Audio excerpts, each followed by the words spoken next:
you guys seen Glengarry Glen Ross, the movie? How many have seen it? How many have not seen it? 4 have not seen it. You've seen it. Okay, so those of you who haven't seen it, it is Alec Baldwin's, the peak of his career. I mean, this is Alec Baldwin's most shining moment, in my opinion. I mean, he's a famous actor. He's been on Saturday Night Live. He's 30 Rock, blah, blah, blah. If you haven't seen Glengarry Glen Ross, it's definitely worth watching. The cast in that movie is, you got Alec Baldwin, Jack Lemmon, Al Pacino, Alan Arkin, Kevin Spacey, Ed Harris. I mean, all these guys are leading men, and they're all in this movie together. It's amazing. I mean, it's truly, in fact, it was the first time I'd ever seen Kevin Spacey. It was the first time I'd ever seen Ed Harris. Both gone on to great careers. This was made in the early 90s. Alec Baldwin's talking to this group of sales guys who are selling real estate. And, you know, these guys are a bunch of mopes, and he's giving them a kick their butt talk, if you will. He's only in the movie for 7 minutes. It's a cameo appearance, but there's one line in there, and he talks about it, and I'll give you an example of before I give you the line, I'll give you a little bit of background as to where I think it comes from. You know, guys when they're in their 20s, I know I did this when I was in my 20s. I would go to like a BMW dealer or a Porsche dealer and see if they'll let me test drive the car, right? Just because it's fun to do. Guys like to drive fast cars, you know. It's just something they do. I mean, I had no ability to buy the car. I had no money. But if they'll let me drive it, God bless, I'll drive it, right? I mean, it's fun to do. I mean, stroke the car dealer, right? Women, they go to the mall, and after watching Sex and the City, and they want to try on the $700 Manolo shoes. Even though they don't have any intention of buying them, they want to try them on. Guys think, what kind of nonsense is that? You're going to waste time. You're going to go to a shoe store, have the person bring the shoes out just so you can put it on your foot, knowing that you're not going to buy it. Incomprehensible to me. I can't understand why anybody would do that. But women do that, right? Do they do that? You know women that do that? I don't understand it. I'm going to tell you, there is not a single person in the universe. If you know one, let me know. But I don't think there is. I haven't found one that shops for and discusses life insurance with life insurance agents just for recreation. Doesn't happen. Would you agree with that? I mean, if they're gonna give you their right name and their right number, and they're going to answer the phone when you call, and they say, "Oh yeah, I was looking for a quote," and they start discussing life insurance with you, why the heck would they do that unless they want to buy some? And so the line in the film that Alec Baldwin talks about is when Jack Lemmon says, he's giving him a hard time about the fact that these guys aren't selling anything, and Jack Lemmon says, "Well, the leads are weak." He goes, "The leads are weak? The leads are weak? You're weak." He says, "You think these people came in to get out of the rain? Guy doesn't walk on the lot lest he wants to buy."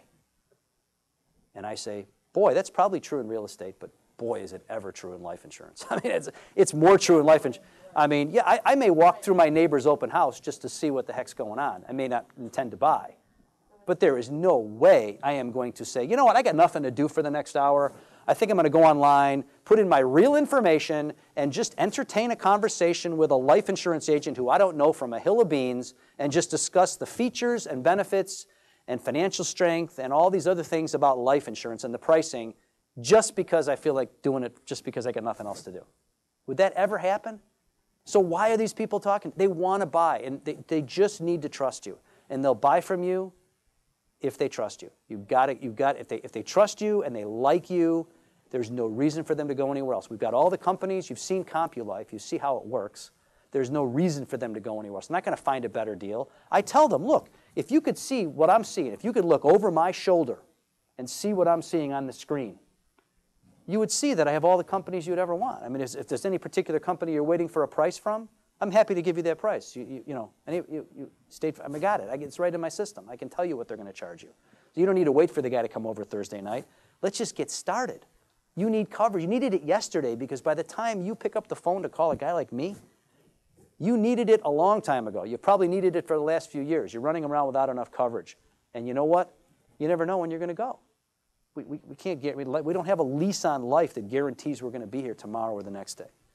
So since we don't know when we're going to die, but we do know for sure that we're going to die, and we also know the other thing that's, I mean, can you fathom a scenario under which someone who has a wife and kids is better off dying without life insurance? I can't. I can't. So if you know you're going to die and you know that you're better off dying with life insurance than without life insurance, you would think people would be lined up from here to Alaska 5 wide to buy the stuff, since it's 3/4 cheaper than it was 25 years ago. But that's not the case. And sometimes I'm grateful that's not the case, because if it was the case, if people just lined up to buy it, then they'd just set up vending machines and we wouldn't get paid the commission we get paid to sell the stuff. People still need to have this explained to them.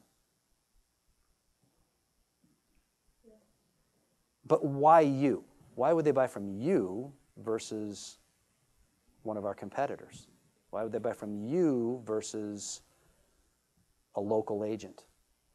Well, you better give them some reasons, because it's certainly not that we have products that our direct competitors don't have, because we have the exact same products our competitors have.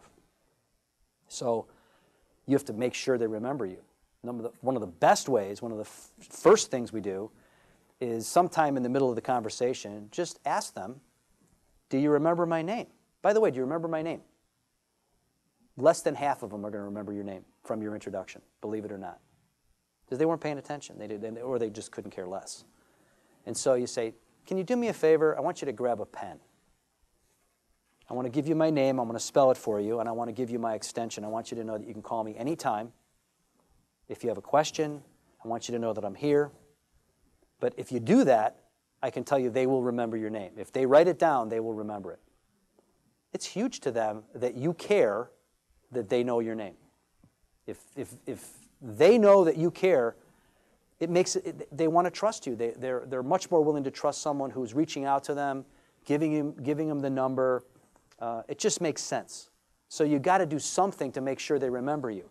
If all you did was quote the product and wait, that's exactly what our competitors are going to do. And now they've got 3 quotes from 3 of us, and if you're just nothing more than a talking voice that gave them numbers and went through the underwriting discussion and all that, if you did nothing to make them remember you, if you didn't say, you know what, you called in here, you tell them a little bit about our company, we've been doing this for 25 years, we do 25,000 of these a year, blah, blah, blah, all this wonderful stuff about AccuQuote, but if you tell them about you, and they understand that they matter to you. Say, look, I do this 500 to 1,000 times a year personally. Our company does it 25,000 times to 50,000 times a year. But you need to understand we do these one at a time. And right now, you're the most important person I'm talking to right now. And that's why we want to make sure we get this right, because you want your family protected. That's why you called, right? You know, powerful language, it really makes a difference. People love, they love to know that you care, and they need to know that they can trust you.